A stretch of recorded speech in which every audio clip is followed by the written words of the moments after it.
दोस्तों आज जो कॉमिक्स हम पढ़ेंगे उसका नाम है सजाए मौत। ये सुपर कमांडो ध्रुव की कॉमिक्स है, तो पढ़ते हैं इसको। जब रात खत्म होने वाली होती है और सुबह की रोशनी फूटने लगती है तो जेल की काल कोठरी के बाहर बूटों की पदचापें गूंजने लगती है, क्योंकि यह समय होता है फांसी की सजा पाए कैदी को काल कोठरी से बाहर निकालकर उसको जिंदगी के आखिरी सफर पर ले जाने का, जिस सफर के आखिरी छोर पर इंतजार कर रहा होता है मौत का दूत, जो कैदी के चेहरे पर थैली पहनाने की कोशिश करता है और मना करने पर हटा भी लेता है, क्योंकि कुछ मौत की सजा पाए कैदी मौत को सामने देखकर मरना ज्यादा पसंद करते हैं। जल्लाद फंदे को चेक करके कैदी की गर्दन में डाल देता है, लीवर खींचता है खट, और कैदी का शरीर गर्दन से कुछ पल झूलने के बाद तड़प कर शांत हो जाता है। अच्छा है, अच्छा है, अच्छी फिल्म बनाई है, लेकिन इसका मतलब क्या है? और तुमने अब तक यह भी नहीं बताया कि तुम हो कौन।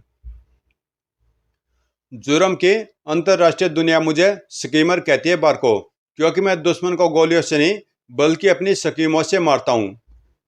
जो कैसेट अभी तुम देख रहे थे वह तुम्हारे लिए खास तौर से बनाई गई स्कीम है, और इस स्कीम का नाम है सजाए मौत। ओ, तो तुम बिना मुझसे मिले यह भी जान गए कि मुझे काम क्या है, पर कैसे? स्कीमर जब कोई काम हाथ में लेता है तो सबसे पहले अपने क्लाइंट यानी मुवक्किल की छानबीन करता है, और फिर शिकार की। मैंने काम हाथ में लेने से पहले तुम्हारी छानबीन की थी और फिर हाँ कहा था, पर तुमने यह नहीं बताया कि तुम यहाँ आई कैसे।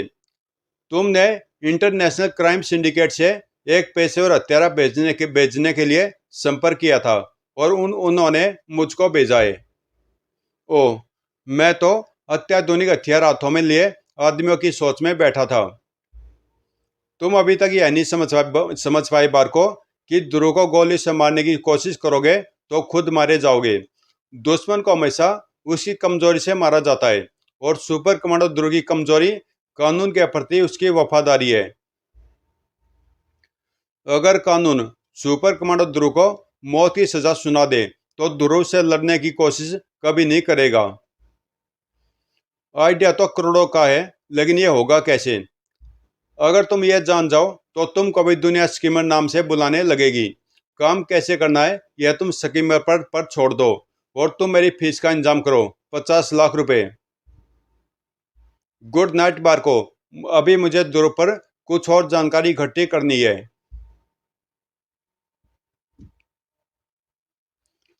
यह क्या करें बारको सर?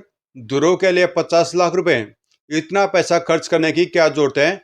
और ध्रुव से तो फिलहाल हमारी कोई दुश्मनी भी तो नहीं है नहीं तो हो जाएगी कैप्टन। तुमको वह लड़का याद है ना कैप्टन, जिसके हाथों से तुमने हेरोइन से भरा वीडियो कैसेट नताशा के पास पहुंचा था, ताकि इंस्पेक्टर शमशेर सिंह नताशा को रंगे हाथों पकड़ ले। वह लड़का इस वक्त पुलिस हिरासत में है। वह जल्दी होश में आकर सब कुछ उगल देगा। नताशा भी निर्दोष साबित हो जाएगी, और तुम्हारा नाम सुनते ही ध्रुव यह समझ जाएगा कि इन सब हादसों के पीछे मेरा ही हाथ है। यह कहानी जानने को पड़े कमांडर नताशा और मौत के चेहरे। उस लड़के पर कड़ा पहरा है, उस तक पहुंचकर उसको हमेशा के लिए खामोश कर पाना लगभग असंभव है। अब ध्रुव सब कुछ जान ही जाएगा, और फिर उससे उससे मेरा बच पाना असंभव होगा। अब एक ही रास्ता है कि सब कुछ जानने से पहले उसको रास्ते से हटा दिया जाए। अभी ध्रुव असावधान होगा, उसको खत्म करने का यही मौका है। इसलिए मैंने स्कीमर को यहाँ पर बुलाया है। बारको का डर बेबुनियाद नहीं था, क्योंकि जैसे जैसे दिन बीतते जा रहे थे उस लड़के के बचने की संभावनाएं बढ़ती जा रही थी। एक दो दिनों में इसे पूरी तरह से होश आ जाएगा। यह दूरा बयान देकर फिर बेहोश हो गया है ध्रुव। लेकिन मुझे यह नहीं समझ में आ रहा कि इस मामूल से आदमी के लिए इतनी सुरक्षा व्यवस्था क्यों है, और तुम्हारे जैसा व्यस्त आदमी इसमें इतनी दिलचस्पी क्यों दिखा रहा है। आभास डॉक्टर साहब, मुझे ऐसा आभास हो रहा है कि इस लड़के पर हमले के पीछे एक बहुत बड़ा षड्यंत्र है। अगर ऐसा न होता तो उस मामूली से लड़के को मारने के लिए 3 पेशेवर गुंडे न भेजे जाते। और वह षड्यंत्र क्या है, यह सिर्फ यह लड़का ही बता सकता है। खैर अभी तो मैं चलता हूँ, मुझे घर जाकर कुछ जरूरी सामान लेना है और फिर रात की गश्त पर निकलना है। ध्रुव इस बात से बेखबर था कि उसकी हर एक हरकत पर नजर रखी जा रही थी। हेलो, एजेंट X2 बोल रहा हूँ, पुलिस हॉस्पिटल से। ध्रुव यहाँ से घर जा रहा है, फिर वहां से रात की गश्त पर निकलेगा। Very good. अब शुरू होता है स्कीमर की स्कीम, सजाए मौत का पहला सीन। ध्रुव अपने ऊपर निकल चुके मौत के फरमान से अनजान था। ओह, रास्ते में मत खड़ी रहा कर श्वेता। ओह, मैं रास्ते में नहीं खड़ी हूं, तुम अपने बदन की गाड़ी गलत साइड से निकाल रहे हो। वैसे क्या मैं पूछ सकती हूँ कि आंधी की तरह घुसकर तूफान की तरह कहाँ जा रहे हो? मुझे कुछ जरूरी सामान लेकर रात की गश्त पर जाना श्वेता। ओह, तो फिर निकल रही है राजकुमारी की सवारी आवारा गर्दी के लिए। आवारा? मैं आवारा हूँ? हम रात रात भर बाहर रहने वाले को कम से कम अच्छा बच्चा तो नहीं कहा जा सकता। लगता है आज फिर तेरी पिटाई का मुहूर्त। अरे, ये चिड़िया खिड़की के शीशे को क्यों ठक ठका रही है? ठक ठक। शादी है मुझे कोई मैसेज? अरे, वे आदमी मेरी मोटरसाइकिल के पास क्या कर रहा है? अगले पल ध्रुव का बदन हवा में तैरता हुआ अपने शिकार से जा टकराया। धुड़। माफी, माफी दे दो बाबूजी, मैं चोर नहीं हूँ बाबूजी, मजदूरी करता हूँ। 2 दिनों से कहीं मजदूरी नहीं मिली, बच्चा भूख से बिलख रहा था, मुझसे देखा नहीं गया। मैं चोरी के इरादे से निकला था पर हिम्मत नहीं पड़ी। यहाँ आपकी मोटरसाइकिल देखी तो दीवार फांदकर पेट्रोल चुराने के लिए आ गया। बस बस यही मेरा कसूर है सरकार, चाहे तो हथकड़ी लगा दे। नहीं, यह चोरी तुमने मजबूरी के कारण की है। अभी मैं तुमको सिर्फ चेतावनी देकर छोड़ रहा हूं। इसने मेरी मोटरसाइकिल का सारा पेट्रोल नीचे गिरा दिया। अब इसमें सिर्फ इतना ही पेट्रोल बचा हुआ है कि यह पेट्रोल पंप तक जा सके। खैर, पेट्रोल भरवा कर रात की गश्त पर तो जाना ही है। सजाए मौत की शुरुआत हो चुकी थी। Agent X4 here. मैंने उसकी मोटरसाइकिल का पेट्रोल निकाल दिया है। अब वह पेट्रोल भरवाने जाएगा और पेट्रोल भरवाने के लिए वह उसी पेट्रोल पंप पर जाएगा जिस पर वह हमेशा जाता है और वहां पर उसका इंतजार करेगा स्कीमर। Okay, X4 over. यह पेट्रोल पंप ध्रुव का फेवरेट इसलिए था क्योंकि घर के पास होने के साथ ही वहां पर रात के वक्त ज्यादा भीड़ नहीं होती थी। आइए सर, बहुत घूम लिए क्या? अभी कल ही तो टैंक फुल कराया था, बगैर घूमे ही खत्म हो गया। अभी फिर टैंक फुल कर दो गंगाराम।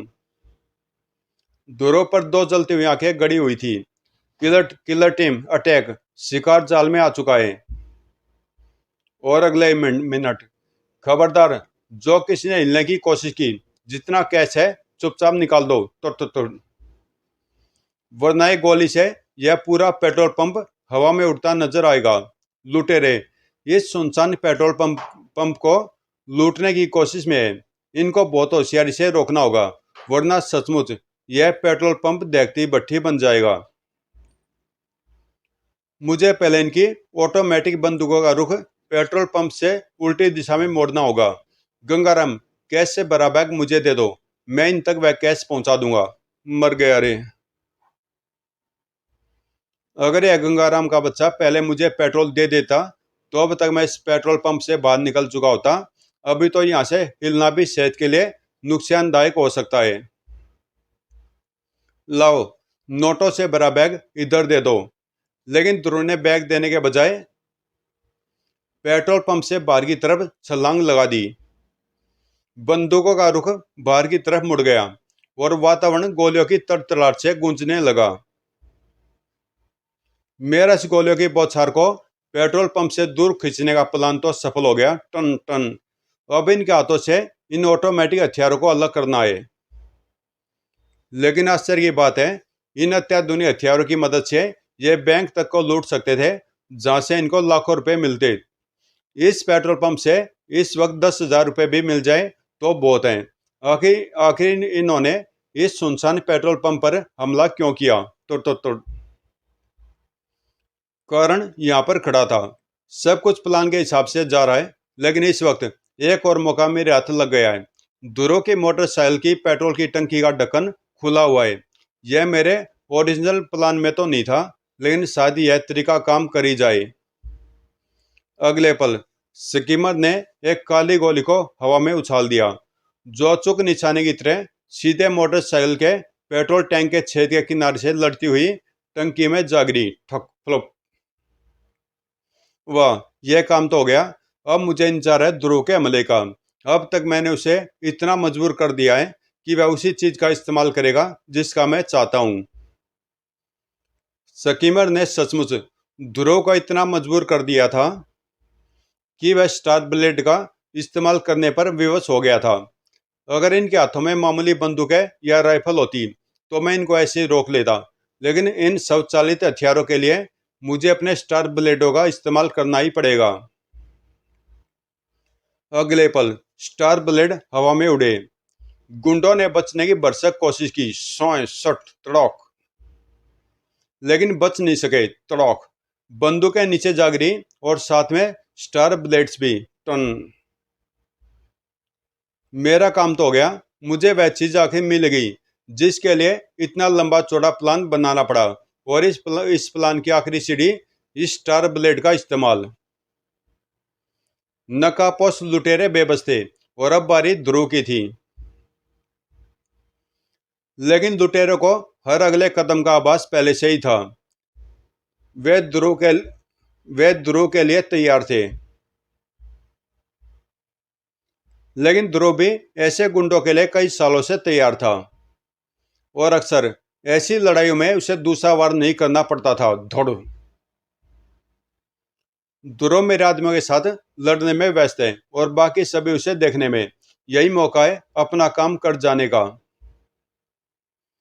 इधर ध्रुव ने अपना आखिरी वार किया और उधर एक स्टार ब्लेड खामोशी के साथ हवा में सनसना उठा। सोए। निशाना स्टिक था और खुच। निशाने को चिल्लाने तक का मौका नहीं मिला, और इससे पहले कि ध्रुव का ध्यान इस हादसे की तरफ जा पाता, एक दूसरी हरकत ने उसका ध्यान अपनी तरफ खींच लिया। ए, कौन हो तुम? रुक जाओ।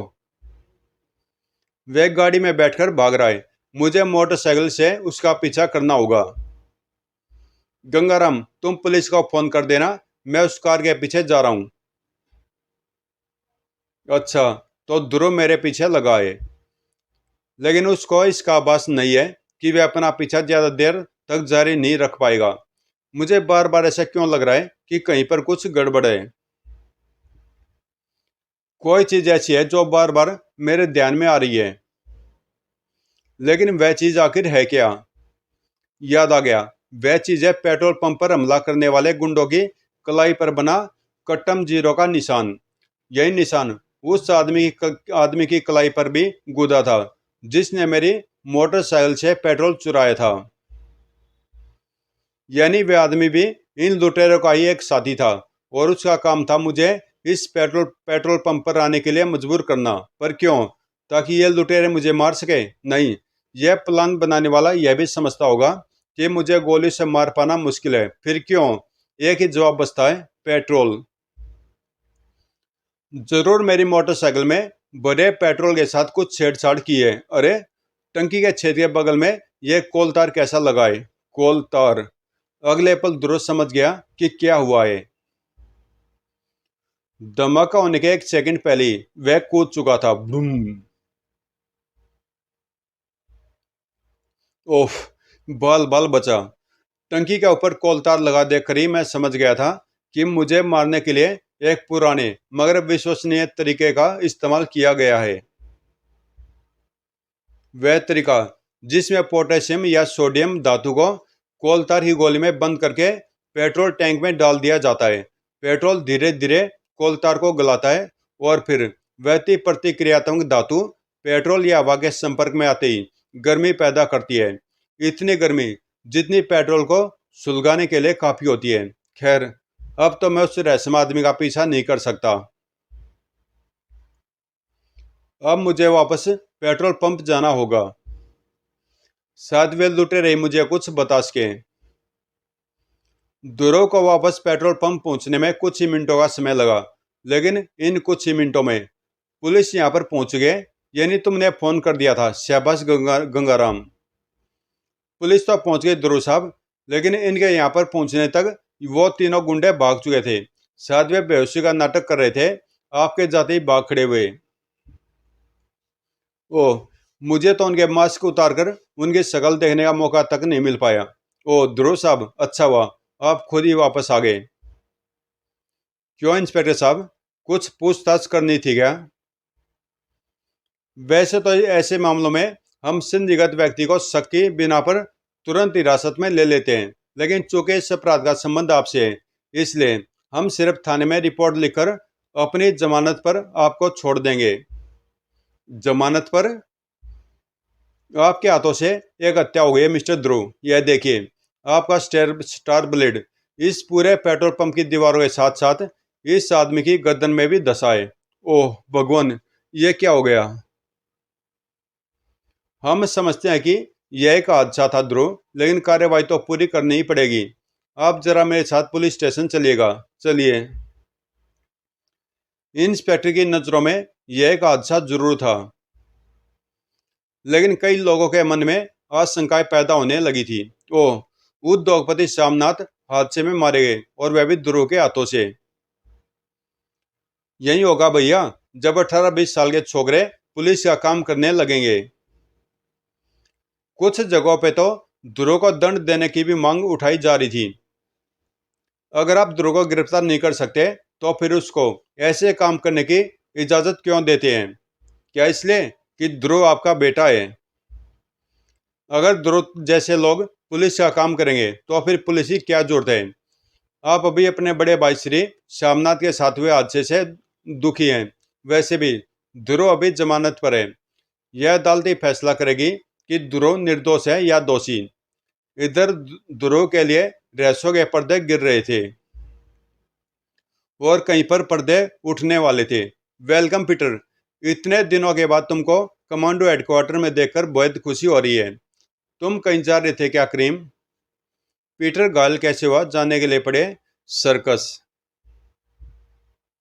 हाँ, पुलिस हॉस्पिटल जा रहा हूँ। दरअसल अभी ध्रुव ने एक लड़के को कुछ गुंडों से बचाया था। लड़का गंभीर अवस्था में हॉस्पिटल में लाया गया था। मैं उसी को देखने हॉस्पिटल जा रहा हूँ। तुम भी चलना चाहो तो चलो, यहाँ का काम रेणु देख लेगी। No problem. ऐसी क्या खास बात है उस लड़के में? वह लड़का कुछ दिनों पहले कुछ समय के लिए होश में आया था। उसने बयान दिया था कि एक आदमी ने उसको हेरोइन के पैकेट से भरा वीडियो कैसेट नताशा तक पहुंचाने के लिए दिया था, ताकि इंस्पेक्टर शमशेर सिंह नताशा को रंगे हाथों पकड़ सके। लेकिन उसने डर के मारे उस आदमी का नाम बताने से साफ इनकार कर दिया, जिसने उसे कैसेट दिया था। इतना बताने के बाद वह फिर बेहोश हो गया। इसलिए ध्रुव ने उस पर सख्त पहरा बिठा दिया है, ताकि उसको मारने की कोशिश न की जा सके। उस लड़के को अब धीरे धीरे होश आ रहा है। अब देखना यह है कि वह उस आदमी का नाम अभी बताता है या नहीं। वैसे तो उसको देखने ध्रुव ही जाता था, लेकिन तुमको पेपर से पता चल ही गया होगा कि फिलहाल वह अपनी दूसरी समस्या से निपटने में व्यस्त है। हाँ, पढ़ा तो था, लेकिन यकीन नहीं आया। कैप्टन किसी को नहीं मार सकता, दुर्घटना बस भी नहीं। उसका निशाना कभी चूकता ही नहीं। अगर पीटर को ध्रुव के निशाने पर भरोसा था, तो किसी और को भी अपने निशाने पर पूरा विश्वास था। एक निशाना तो लग गया। सुपर कमांडो ध्रुव अपराधी साबित होकर ही रहेगा, क्योंकि उस स्टार ब्लेड पर सिर्फ ध्रुव के उंगलियों के निशान है, जिसने सामनाथ की हत्या की है। लेकिन पुलिस इसे एक हादसा मान रही है स्कीमर। इससे ध्रुव को कोई सजा नहीं होगी। इससे नहीं होगी बारको। यह तो पहला सीन था, सिर्फ पब्लिक के दिमागों में ध्रुव की इमेज खराब करने के लिए। और अब आएगा दूसरा सीन, जो पब्लिक के दिलों में ध्रुव के लिए डर बैठा देगा। और उसके बाद तीसरे सीन में लोहा इतना गर्म हो जाएगा कि एक हथौड़ा मारते ही वह टुकड़े टुकड़े होकर बिखर जाएगा। कर्र। अब मुझे दोबारा डिस्टर्ब मत करना, क्योंकि अब सजाए मौत का दूसरा सीन शुरू होने जा रहा है। सोए। और वहां से दूर ये सब झूठ है। मेरा भैया किसी की हत्या नहीं कर सकता सर। यह सच है श्वेता, ऐसा मैंने जानबूझकर नहीं किया, लेकिन अनजाने में मेरे हाथों से एक व्यक्ति मारा गया और इस वक्त कानून का रखवाला सुपर कमांडो ध्रुव जमानत पर है। अब तुमको बहुत संभल कर काम करना पड़ेगा ध्रुव, और अगर इस वक्त तुम्हारे हाथों से फिर कोई गड़बड़ होगी तो एक तो जमानत रद्द हो जाएगी और दूसरे जज का रुख भी ज्यादा कठोर हो जाएगा। आप फिक्र मत कीजिए पापा, कोई गड़बड़ नहीं होगी। मुझे बस उस सुनहरे बाल वाले आदमी का पता मिल जाए जो पेट्रोल पंप से भागा था तो टिन टिन मैं देखता हूँ। हेलो सुपर कमांडो ध्रुव, ध्यान से सुनो। अगर तुम पेट्रोल पंप वाले हादसे के बारे में सच्चाई जानना चाहते हो तो मुझसे मिलो।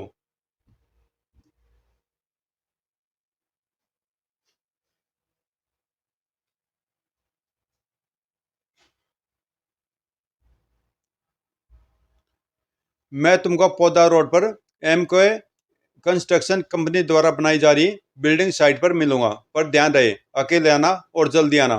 मैं तुरंत आता हूँ। कहाँ जा रहे हो ध्रुव? एक रहस्यमय की गुत्थे सुलझाने पापा, घबराइए मत, मैं सही सलामत वापस लौट आऊंगा। यह या तो मेरा कोई हमदर्द है और या फिर मेरा शिकारी। मैं दोनों ही परिस्थितियों के लिए तैयार रहूंगा, क्योंकि सच्चाई तो मुझे मुझे जाननी ही है। और इसी वक्त किसी और स्थान पर इम्पॉसिबल। ध्रुव अगर आंखों पर पट्टी बांधकर निशाना साधे तो भी उसका निशाना चूक नहीं सकता। यह जरूर उसको फंसाने की चाल है। किसकी मौत ने आवाज दी है जो उसने ध्रुव के साथ ऐसा करने की जरूरत की है? अपने सारे अंडरवर्ल्ड सिक्के संपर्क सूत्रों से पता करो। हल्क की किस मच्छर ने ध्रुव का एक बूंद खून चूसने की कोशिश की है? जो आ गया कमांडर नताशा। और पौधा रोड पर यह मैं एमको कंस्ट्रक्शन कंपनी की साइट पर तो आ गया, लेकिन यहाँ तो कोई नजर नहीं आ रहा है। शायद आज काम बंद है और मुझे बुलाने वालों को इस बात का पता है। लेकिन यहाँ पर मैं उसको ढूंढूंगा या वह मुझको ढूंढ लेगा। ये आवाज कैसी है सर? हवा की सरसराहट ने ध्रुव को इतना सतर्क कर दिया कि वह अपनी तरफ तरफ बढ़ती मौत से बच सके। ओ माय गॉड, इतना खतरनाक बुमरैंग! यानी मेरे मेजबान ने ही मुझे ढूंढ लिया है। हवा में घूमता हुआ बुमरैंग खचौक वापस अपने मालिक की तरफ घूम गया और साथ ही साथ ध्रुव की भी नजरें घूमती हुई बुमरैंग को फेंकने वाले पर जा टिकी। आओ सुपर कमांडो ध्रुव, तुम्हारी शव यात्रा में तुम्हारा स्वागत है। देखो, मौत का फरिश्ता बुमबैंग खुद तुम्हारे स्वागत के लिए खड़ा है। लेकिन मुझे तुम्हारी बॉडी देखकर लग रहा है कि तुम्हारा वजन काफी ज्यादा है। तुमको दो टुकड़ों में बांट दिया जाए तो अर्थी उठाने वालों को शायद कम वजन उठाना पड़े, क्योंकि तब वे दो टुकड़ों की दो अर्थियां बना सकते हैं। ऐसे मामूली खिलौने से मेरे टुकड़े हो सकते तो मैं कभी का दुनिया से उठ गया होता। बुम बैंग तड़क। यह ऊंचाई पर खड़ा है और यह बात इसकी ताकत बन गई है। इसको नीचे लाना होगा ताकि मुकाबला बराबरी का हो सके। ध्रुव ने उस लंबे बांस को पोल वोल्ट की तरह तान कर एक तेज दौड़ लगाई और बुम बैग के पैर उस ऊंचाई से उखड़ गए। तोड़ इतनी ऊंचाई से गिरकर यह मरेगा तो नहीं, लेकिन इस हालत में जरूर पहुंच जाएगा कि बगैर एम्बुलेंस के अस्पताल न जा सके। लेकिन ध्रुव का मुकाबला इस बार किसी मामूली गुंडे से नहीं था। गिरते गिरते भी बुम बैंग ने अपनी पीठ पर लगे विशाल बुम रैंक को उतारा।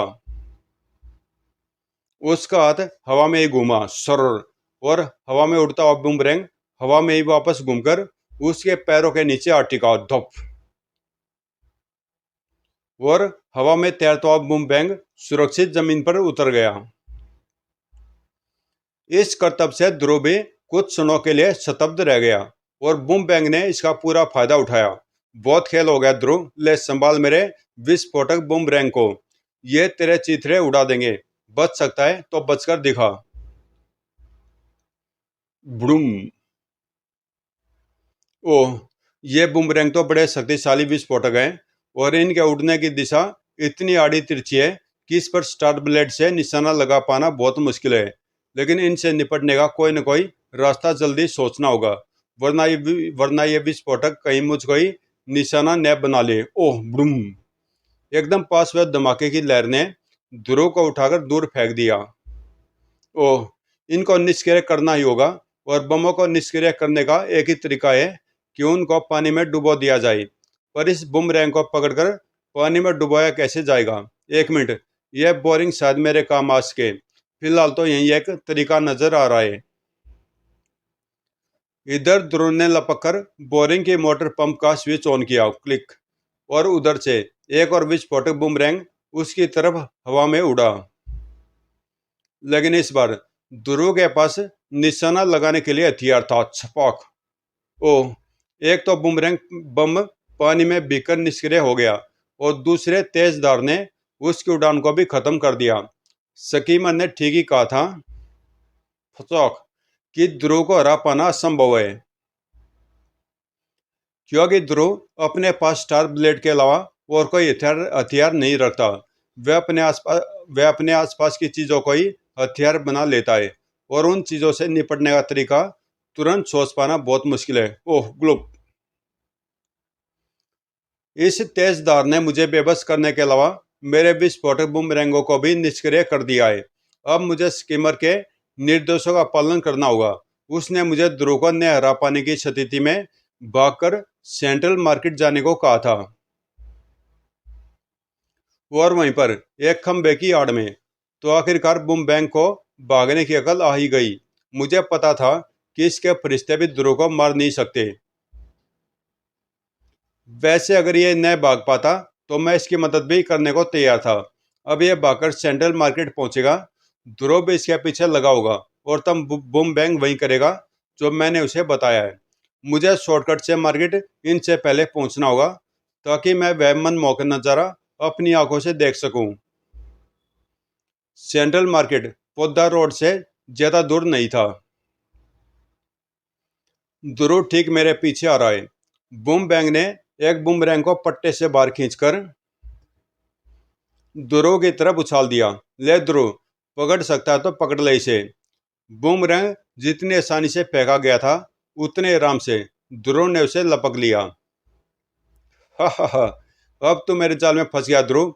अब तू मेरा पीछा करना छोड़कर इस बूमरैंग को ठिकाने लगाने की सोच, क्योंकि यह बूमरैंग एक टाइम बम बूमरैंग है। ठीक 15 सेकंड बाद यह फट जाएगा। ध्रुव, और अब मैं हल्ला मचाने जा रहा हूँ। अरे बचो रे, भागो, अपनी अपनी जान बचाओ। सुपर कमांडो ध्रुव पागल हो गया है। मार्केट में टाइम बम लेकर घूम रहा है, जो 15 सेकंड बाद फट जाएगा।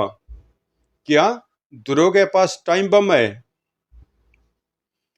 अगले पल मार्केट में भगदड़ मच गई, और सबकी जुबान पर एक ही बात थी, भागो, ध्रुव के पास टाइम बम है। अरे बम कोई मार्केट में लेकर घूमने की चीज है, कैसे कैसे पागल हैं। Police police! ये अब सामनाथ की जान लेने के बाद हम सब की जान के पीछे पड़ा है। हा हा हा, सुपर कमांडो ध्रुव, अब देखते हैं कि तू क्या करता है। अब या तो तू अपने चीथड़े उड़वा ले, या फिर जहां पर भी बम फेंकेगा वहां पर तबाही मचवा ले। अब फंस गया तू बच्चे। यही ख्याल ध्रुव के दिमाग में भी घूम रहे थे।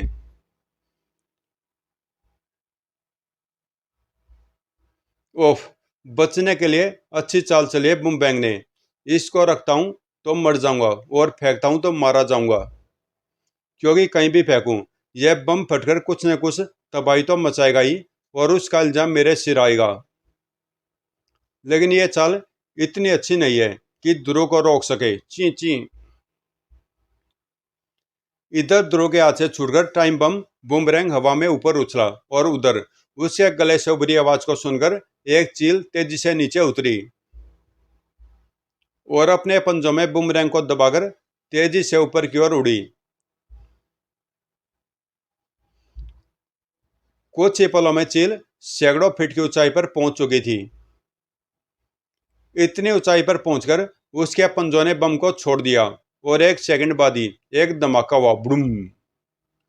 लेकिन यह धमाका किसी को नुकसान नहीं पहुंचा सकता था। स्कीमर के सजाए मौत का दूसरा सीन फ्लॉप हो गया था। उफ!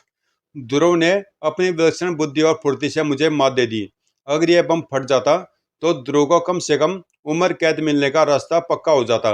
लेकिन चलो, वो ऑपरेशन सजाए मौत के तीसरे सीन में वह रंगे हाथों पकड़ा तो जाएगा ही, तब देख लेंगे। सुपर कमांडो ध्रुव जिंदाबाद। और हॉस्पिटल में उस लड़के को होश तो आ गया है करीम, लेकिन वह कोई भी बयान देने से साफ इनकार कर रहा है। कहता है कि वे लोग उसे मार डालेंगे और अब तो उसे बचाने वाला और कोई नहीं रहा। यही दोहराई जा रहा है। इसका क्या मतलब है? मुझे तो कुछ समझ में नहीं आ रहा है। मतलब साफ है करीम, अभी अभी उसके किसी करीबी की मौत हो गई होगी और वह लड़का अपने आप को ऐसा महसूस कर रहा है। मैं उससे मिलकर उसको समझाने की कोशिश करता हूँ, लेकिन अंदर घुसते ही पीटर की आंखें भी आश्चर्य से फट पड़ी और उस लड़के की भी। जोनाथन, तू यहाँ पर है? और मैं और फादर परेरा तुझे ढूंढ ढूंढ कर परेशान हो गए। पीटर, मेरे भाई, तू जिंदा है? जिंदा है से तेरा क्या मतलब है? मैंने सुना था कि किसी ने तुझे गोली मार दी है। गोली मार दी? सुनकर तू समझा कि मैं मर गया? अरे गोली मुझे बाजू में लगी थी पगले। लेकिन तू फादर परेरा के पास से भाग क्यों आया था जोनाथन? मैं घबरा गया था। मैं समझा कि अब मेरा इलाज नहीं हो पाएगा क्योंकि तेरे पैसे मुझे मिलने बंद हो जाएंगे। अब तो समझ गया ने? अब तो तू बयान देगा ने? अब साफ साफ बताएगा? बताऊंगा भाई, बताऊंगा। तू जिंदा हो तो मुझे किस बात का डर? सुन। और जोनाथन की जुबान सब कुछ उगलती चली गई। फिर बाद में तो जोनाथन को किसी कैप्टन ने हेरोइन से भरा वीडियो कैसेट दिया था, पर यह कैप्टन है कौन? जोनाथन के बताए हुलिये की मदद से हम कमांडो कंप्यूटर पर उसे तलाश कर सकते हैं, ठीक है? लेकिन तुमने कभी बताया नहीं कि तुम्हारा एक भाई भी है पीटर। मेरी बेवकूफ़ी समझ लो क्रीम। जोनाथन बचपन से ही बुरी संगत में पड़ गया था। छोटी मोटी चोरियां करने लग गया था क्योंकि उसे ड्रग्स की लत लग गई थी। मुझे इस बात का पता तब चला जब मैंने कमांडो फोर्स ज्वाइन कर ली थी। मैंने तुरंत उसका इलाज शुरू करवा दिया, लेकिन यह बात तुम सबसे छुपा भी ली थी क्योंकि मुझे डर था कि मेरे भाई के बारे में जानने के बाद मुझे नौकरी से निकाल दिया जाएगा। मैंने जोनाथन को फादर परेरा के अनाथालय में छोड़ दिया और हर महीने उसके खर्चे और इलाज के लिए पैसे भेजता रहा। इस बार अस्पताल में होने के कारण न पैसे भेज पाया और न ही कोई मैसेज, और उसी से सारी गड़बड़ी हो गई। चलो, अब तो सारी गड़बड़ी दूर हो गई ने। अब चलो, चलकर कैप्टन को तलाश करो। कैप्टन इस वक्त बर्क और स्कीमर के साथ था। तुम्हारा दूसरा सीन तो टाई टाई फिश हो गया स्कीमर। अब मुझे क्या पता था कि वह चील को नीचे बुला लेगा। खैर, सजाए मौत के तीसरे और आखिरी सीन से वह कभी नहीं बच पाएगा। अब तो उसे शक पड़ चुका स्कीमर। तुम उसको फांस नहीं पाओगे क्योंकि वह हर चीज से सतर्क रहेगा। अपने दोस्तों से सतर्क नहीं रहेगा ने, और इस बार वह अपने एक दोस्त से ही टकराएगा। उधर देखो, मैं अपने अड्डे में बैठा बैठा बाड़नी झोंक रहा था। यह तो ब्लैक कैट है। इससे तुमने संपर्क कैसे किया? और इसको ध्रुव से टकराने के लिए राजी कैसे किया? तुम आम खाओ, पेड़ गिरने का काम मुझ पर छोड़ दो। आज रात को या तो ध्रुव ब्लैक कैट के हाथों मरेगा और यह ब्लैक कैट को मारकर फांसी के तख्ते पर चढ़ जाएगा। और उसी रात इस एरिया की मुझे रोज गश्त लगानी पड़ती है क्योंकि यहाँ पर विजय महल होने के कारण टूरिस्ट बहुत आते हैं, जो कभी कभी रात में देर तक रुक जाने के कारण गुंडों और लुटेरों का शिकार हो जाते हैं। पता नहीं आज भी यहाँ पर कोई शिकार बनेगा या नहीं। यह क्या? ध्रुव अपनी मोटरसाइकिल से अलग जा गिरा। धुड़। वह लुटेरा नहीं, लुटेरा ने सुपर कमांडो ध्रुव, और उसका नाम है। ओफ। आखिर यह कौन दिलेर लुटेरा है जो अपने शिकार को ठीक मुझी पर फेंकने की हिम्मत दिखा रहा है? वह लुटेरा नहीं, लुटेरा ने सुपर कमांडो ध्रुव, और उसका नाम है ब्लैक कैट। तो तुम अब इस हद तक गिर गई हो कि खुद लूटपाट पर उतर आई हो। कानून तो मुझे वैसे भी अपराधी मानता ही है, तो फिर जरा सा पैसा कमाने में हर्जी क्या है? मैं तुमको ऐसा नहीं करने दूंगा ब्लैक कैट। तो फिर तू अपनी जान से हाथ धोएगा ध्रुव। ओह तड़ोक। ब्लैक कैट ध्रुव के टक्कर की कलाबाज थी और उसके ब्लेड जैसे तेज नाखून किसी की खाल उधेड़ देने के लिए काफी थे। खुशक। चाहे वह खाल ध्रुव की ही क्यों न हो। लेकिन ध्रुव अभी भी ब्लैक कैट को अपनी दोस्ती मानता था और दोस्त पर कोई घातक वार करना ध्रुव की आदत में शामिल नहीं था। थोड़। ओह, तुम तो लड़कियों पर वार नहीं करते थे ध्रुव, ये कसम तुमने तोड़ कैसे दी? कसम मैंने अभी भी नहीं तोड़ी है ब्लैक कैट, यह तो सिर्फ आत्मरक्षा के लिए है, लेकिन आज मुझे लगता है कि तुम्हारे लिए मुझे कसम तोड़नी ही पड़ेगी। खटोक। वरना तुम मेरी गर्दन तोड़। ओह उफ। ब्लैक कैट को जल्दी से काबू में करने की कोई तरकीब सोचनी ही पड़ेगी, वरना मैं इस पर घातक वार करने के लिए मजबूर हो जाऊंगा। और इस काम में शायद इस टूरिस्ट का कैमरा मेरी मदद कर सके। अगले पल फ्लैश की तेज चौकाचौंध ने ब्लैक कैट को पल भर के लिए अंधासा कर दिया। फ्लैश। और फिर उसकी आंखों के आगे तारे नाचने लगे। तड़ोक। लेकिन इससे पहले कि ध्रुव अगला कदम उठा पाता, ब्लैक कैट तेजी से महल की तरफ भागी। ओफ, यह भाग रही है, लेकिन मैं इसका पीछा नहीं छोड़ूंगा। वह छत की तरफ भाग रही है। ओह, अब कुछ कुछ समझ में आ रहा है। ध्रुव भी कुछ कुछ समझ रहा था और स्कीमर भी। गुड, सब कुछ स्कीम के हिसाब से ही हो रहा है। अब सिर्फ इंतजार करना है तो सही वक्त का, और उसके बाद ध्रुव के हाथ में होगी हथकड़ियां और गले में होगा फांसी का फंदा। सजाए मौत का तीसरा सीन फ्लॉप नहीं होगा, क्योंकि इस बार मेरे हाथों में कंप्रेस्ड एयर गन, जो उच्च दाब वाली हवा का तेज जेट छोड़ती है, और इसका वार कभी खाली नहीं जाता। कमांडो हेडक्वार्टर में इस वक्त भी काफी चहल पहल थी। मिल गया। कैप्टन उपाधि वाले तो कई अपराधी हैं, लेकिन कैप्टन नाम का एक ही अपराधी है। यह तो बार्को का दाहिना हाथ है, राजनगर का माफिया बॉस बार्को। Very good. ध्रुव काफी दिनों से बार्को के पीछे पड़ा था, लेकिन उसके खिलाफ कोई सबूत नहीं मिल रहा था। तुरंत ध्रुव को मैसेज भेजो क्रीम। मैं कोशिश तो कर रहा हूं, लेकिन ध्रुव का स्टार ट्रांसमीटर इंगेज आ रहा है। शायद ध्रुव कहीं और पर किसी और पर मैसेज भेज रहा है। कोई बात नहीं, थोड़ी देर बाद फिर से कोशिश करना। ध्रुव तक सूचना तुरंत पहुंचानी बहुत जरूरी है। बार्को के नाम का जिक्र कहीं और पर भी हो रहा था। ओ, तो बार्को ने ध्रुव को खत्म करने के लिए स्कीमर को बुलाया है। अंतरराष्ट्रीय अपराधी स्कीमर। हाँ मैडम, और एक धमाकेदार खबर का पता और भी चला है, और वही है कि यहाँ पर पिछले कुछ समय से हो रहे हमलों के पीछे बार्को बार्को का ही हाथ था। शमशेर सिंह भी बार्को का ही आदमी था। ओह, यानी पिछले कुछ सालों तक जो कुत्ता हमारे हाथ से हड्डी लेकर चूसता था, वह अब हमको ही काटने की कोशिश कर रहा था। बार्को के इस पाप का हिसाब हम खुद अपने हाथों से करेंगे। नताशा को सवालों के जवाब मिल रहे थे, और दूसरी तरफ सजाए मौत का फंदा कसता ही जा रहा था। ध्रुव का मेरा पीछा करते करते कम से कम 5 मिनट पहले छत पर आ जाना चाहिए था। आखिर वह रुक क्यों गया? रुका नहीं था मिस ब्लैक बेल्ट। दरअसल दीवार के रास्ते से ऊपर आने में थोड़ा ज्यादा वक्त लग ही जाता है। थोड़ा। अच्छा, तो तू समझता है कि मुझ पर असावधानी की हालत में वार करके तू मुझे काबू में कर सकता है? ऐसा समझकर तूने बहुत बड़ी भूल की है, और ये तेरी जिंदगी की आखिरी भूल साबित होगी। ओह धड़। वाह वाह, सब कुछ मेरी स्कीम के अनुसार ही जा रहा है। ध्रुव ब्लैक बेल्ट का पीछा करते करते छत तक आ पहुंचा है। अब मुझे सिर्फ पुलिस के आने का इंतजार है, जिनको मैंने पहले खबर भेजकर बुलवा लिया है, और तब मैं करूंगा इस एयर जेट गन का इस्तेमाल। स्कीमर को ज्यादा इंतजार नहीं करना पड़ा, क्योंकि कुछ ही सेकंडों बाद तड़ोक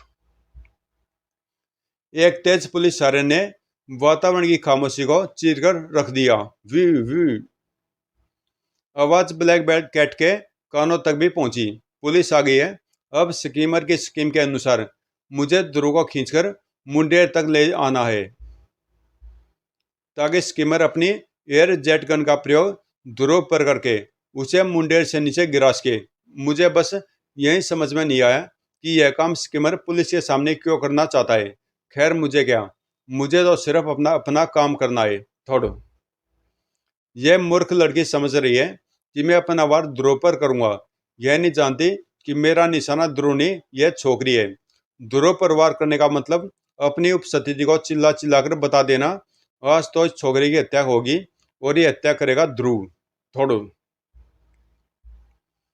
खबर सही थी सर, ऊपर देखे, ध्रुव ब्लैक कैट पर बेरहमी से वार कर रहा है। ब्लैक कैट ध्रुव को खींचकर मुंडेर तक ले आई थी। थोड़ो इधर ध्रुव ने ब्लैक कैट पर वार किया, धड़ाक, और ब्लैक कैट के लड़खड़ाते बदन से हवा का एक तेज जेट टकराया। अरे अरे, ये तो नीचे गिर गई। उफ, ये क्या हो गया। मुझे अपना वार इतनी जोर से नहीं करना चाहिए था। हवा के जेट को ध्रुव देख नहीं पाया और ब्लैक कैट के नीचे गिरने का दोषी अपने आप को मानने लगा। आज उसके हाथों से एक हत्या हो जानी थी। ओह, क्योंकि इतनी ऊंचाई से गिरने का मतलब था एक अवश्य भाई मौत। एक दिल को दहला देने वाली चीख हवा में खींचती चली गई, जो किसी एक कानों की घंटी को जो किसी एक कानों को घंटी की मधुर आवाज जैसी लगी। ओह, हा, सफल हो गई मेरी स्कीम। ऑपरेशन सजाई मौत का तीसरा सीन फ्लॉप नहीं हुआ। पुलिस ऊपर आती होगी, मुझे छिपने का स्थान बदल लेना चाहिए। और अपने नए छिपने के स्थान से स्कीमर ने वह दृश्य देखा जिसको देखने के लिए वह तरस रहा था। You are under arrest mister Dhruv, हम तुमको ब्लैक कैट की हत्या के जुर्म में गिरफ्तार करते हैं। ही ही, मेरा बुरी तरह से चीखने और ही नाचने का मन कर रहा है, लेकिन यहाँ पर अपनी खुशी का इजहार करने का मतलब है अपनी मौत को बुला लेना। अब तो मैं अपने अड्डे पर ही जाकर हंसूंगा, और इतना हंसूंगा कि उसकी दीवारें कांप कर टूट जाए। महलों के गुप्त रास्ते से भागते स्किमर ने अपनी हंसी को तब तक दबाए रखा जब तक वह अपने अड्डे तक नहीं पहुंच गया। हा, skimmer is great, greatest of all. मैंने ध्रुव को रास्ते से हटा दिया। अब उसको कम से कम 14 साल की सजा होने से कोई नहीं बचा सकता। वह रंगे हाथों पकड़ा गया है। अब वह जेल में रहेगा और सारे अपराधों को अपनी आंखों के सामने होते हुए देखेगा। अब वह तिल तिल करके मरेगा, तड़पेगा, लेकिन कुछ नहीं कर पाएगा। यह सजा तो सजाए मौत से भी ज्यादा अच्छी है। मैंने ब्लैक कैट की हत्या के आरोप में ध्रुव को पुलिस के सामने ही ऐसा फंसाया कि वाह वाह, तुमने किसी को किसी की हत्या के आरोप में नहीं फंसाया स्कीमर। सुपर कमांडो ध्रुव, तो तुम यहाँ कैसे? तुमको तो पुलिस ने ब्लैक कैट की हत्या के जुर्म में गिरफ्तार कर लिया था। जरूर गिरफ्तार कर लेती स्कीमर। अगर मेरे हाथों से ब्लैक कैट का खून हुआ होता तो, यानी तुम्हारे द्वारा ब्लैक कैट का मेकअप करके भेजी गई इस लड़की का, ये बच कैसे गई? मैंने तो इसे अपनी आंखों से नीचे गिरते देखा था। इसका तो एक नाखून तक नहीं टूटा, पर कैसे? अभी बताती हूँ कैसे। कमीने, मुझसे डबल क्रॉस करता है। जेट एयरगन तुझे ध्रुव पर चलानी थी और वह तूने मुझ पर चला दी। मुझे बताया कुछ और किया कुछ और। थोड़ो अब मैं तेरी ऐसे ऐसी हालत बनाऊंगी कि तेरा हुलिया 5वीं मंजिल से गिरे आदमी जैसा ही हो जाएगा। अरे मर गया। अगर मुझे पता होता कि ये जूडो कराटे मुझे पर आजमाया जाएगा तो मैं तेरे जैसे एक्सपर्ट फाइटर को ब्लैक कैट बनाकर कभी न लाता। दौड़ू देखा स्किमर, मैंने तुमको हाथ तक नहीं लगाया और फिर भी तुम पिट गए। बहुत घटिया स्कीम थी तुम्हारी। खटोक, मान गया मेरे बाप। पहले मुझे इस लेडी जैकी चैन से तो बचाओ, और फिर मुझे यह बताओ कि जो लड़की मेरी आंखों के सामने नीचे गिरी थी वह बच्ची कैसे? ये सब क्या ड्रामा है? रुक जाओ लाइला, अब तुम एक पुलिस गवाह हो। सबसे पहले तो मैं तुमको यह बता दूं स्कीमर कि मैं न तो कभी गिरफ्तार हुआ और न ही मैं जमानत पर छूटा हुआ था। यह सब तुमको भ्रम में रखने के लिए नाटक रचा गया था। पेट्रोल पंप ऑपरेटर गंगाराम के बयान के बाद पुलिस ने यह मान लिया था कि जिस वक्त मैं स्टार ब्लेड फेंक रहा था उस वक्त मेरे और स्वर्गीय सामनाथ जी के बीच में पेट्रोल पंप का बॉक्स था। गलती से भी मेरे द्वारा फेंके गए स्टार ब्लेड उनको नहीं लग सकते थे। वैसे भी जिस कौन से ब्लेड उनकी गर्दन में धंसा था, उससे साफ जाहिर हो रहा था कि ब्लेड मेरी विपरीत दिशा से फेंका गया था और तुम उसी दिशा से निकलकर भागे थे। मैं तो सारा खेल तभी समझ गया था, इसलिए अपने गिरफ्तार होने और जमानत पर होने का नाटक रचा ताकि तुम मुझ पर फिर हमला करो और मैं तुमको पकड़ सकूं। बॉम्ब बैंक वाले हादसे में तुमने मुझे लगभग फंसा ही दिया था, लेकिन मेरी किस्मत अच्छी थी कि मुझे ऐन वक्त पर उस मुसीबत से बाहर निकलने का रास्ता सूझ गया। मुझे मालूम था कि तुम बौखला उठोगे और तीसरा हमला जल्दी करोगे। मैं हर तरफ से सतर्क हो गया था। लेकिन लाइला को ब्लैक कैट के रूप में बेचकर तुमने मुझे कुछ देर के लिए चक्कर में डाल दिया, परंतु लाइला से कुछ देर तक लड़ने के बाद इसकी फाइटिंग स्टाइल देखकर मैं समझ गया कि यह असली ब्लैक कैट नहीं हो सकती। मैं सतर्क हो गया और जब इसने लड़ाई बीच में छोड़कर महल की छत पर भागने की कोशिश की तो मैं सोच में पड़ गया। छत पर जाने का एक ही मतलब हो सकता था और वह यह कि योजना छत से नीचे गिराकर मारने की है। मैंने तुरंत सीढ़ियों पर ही रुककर अपने स्टार ट्रांसमीटर पर पुलिस से संपर्क किया और यह जानकर आश्चर्यचकित रह गया कि पुलिस को पहले ही किसी ने खबर भेजकर विजय महल में मुझे पकड़ने को बुलाया है। इसी वक्त करीम कमांडो ट्रांसमीटर पर ध्रुव से संपर्क करने की कोशिश कर रहा था। मैंने पुलिस वालों से उस जाल को भी साथ लेते आने का अनुरोध किया जिसका इस्तेमाल फायर ब्रिगेड वाले ऊपर से नीचे कूद रहे व्यक्ति को लपकने के लिए करते हैं। बस अब मामला फिट था। ब्लैक कैट से मेरी लड़ाई हुई, पुलिस आ गई और ब्लैक कैट ऊपर से नीचे आ गिरी, लेकिन जमीन पर नहीं, सीधे पुलिस वालों द्वारा पकड़े गए जाल पर। मैं जानता था कि तुम किसी गुप्त स्थान पर छिपकर सारा दृश्य देख रहे हो, इसलिए पुलिस ने छत पर आकर मुझे गिरफ्तार किया। पुलिस तुम्हारे लिए भी महल की तलाशी लेना चाहती थी, पर मैंने उनको रोक दिया क्योंकि मैं जानता था कि महल में छिपने की सैकड़ों जगह हैं और भागने के दर्जनों रास्ते। वैसे भी लाइला हमारे कब्जे में थी। तुम्हारे दोगलेपन ने लाइला को बुरी तरह नाराज कर दिया था। वह तुरंत तुरंत पुलिस गवाह बनने पर राजी होगी और मुझे यहाँ तक ले आई। तुम्हारी सारी स्कीम भी इसी ने मुझे बताई। मैं जान गया हूँ कि तुमको बारको ने किराए पर बुलवाया था मुझे मारने के लिए, और यहाँ पर बारको बेवकूफ़ी कर गया। पहले तो मेरे पास बारको के खिलाफ सिर्फ एक ही गवाह था, अब 3 गवाह हैं। अब बारको मुझसे बच नहीं सकता।